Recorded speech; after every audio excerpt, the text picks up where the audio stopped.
Today, I consider myself the luckiest man on the face of the earth.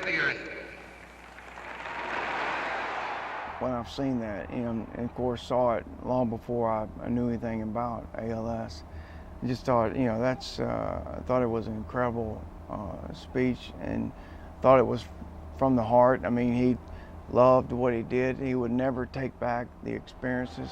When Kevin Turner was a football player, he played like there was no tomorrow. I was just hard-headed enough to ram it up in there as fast and as low and as hard as I could go, and more times than not, it worked, I guess. Now, 11 years after he retired from the NFL, his tomorrows are numbered. To this day, I have a hard time believing that I'm sick. It's no wonder. This was a guy who made a career out of being physically and mentally tough. I think I got a lot of it, a lot out of my ability through, mentally making myself do things and just really not being afraid to take a chance, and just really liking what I did. 1997 was his best season, 48 catches for 443 yards and 3 touchdowns, all career highs. I just hated that I didn't go out with the 97 memories, because in football you're only as good as your last play. And my last few plays wasn't that good. So I hate that part of it. He regrets not quitting because he was past his prime, not because of back surgery and a head injury that might have contributed to his ALS. NFL players are 8 times more likely to get ALS than the average person. It makes sense. And I knew when I played ball, I might be a little arthritic in my later years. But I told a lady up in Boston, I said, I just never thought I'd be, fighting for my life. There is no cure. Every day, the disease eats away at his muscles. I see to what it's done to my upper extremities, and think of how that can play out with the rest of the body. And I just can't imagine it right now.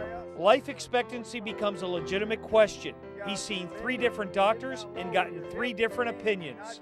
First doc says 12 to 15, then it's 5 to 6, now 2 to 3. I said, hell, I'm scared to go get another opinion. I may not make it out of there alive. You do it just like you just did, every time, whatever you just did. I love that. Kevin has 3 children, 2 boys and a girl. Both boys play football. He coaches his youngest. John, are you at an angle or something? Because everybody's kind of cockeyed over here. I have been so torn by that over the summer. Does it hurt when you do that? Well, don't do that. And I think it's a fun game. It's a lot more positive right now. Now, when my oldest gets into high school and college, by that time we'll know more about it, and he'll be able to make a more informed decision.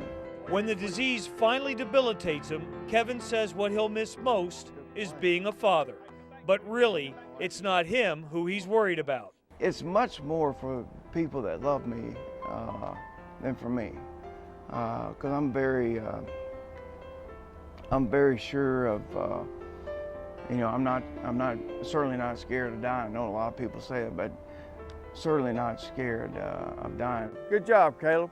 I'm still very positive that it's not going to be, we're going to find some way to beat it. And I guess everybody who is diagnosed with this, says the same thing. Well, somebody's got to beat it. Why not me? Somebody's got to be the first. So I've always thought I was kind of special anyway, so,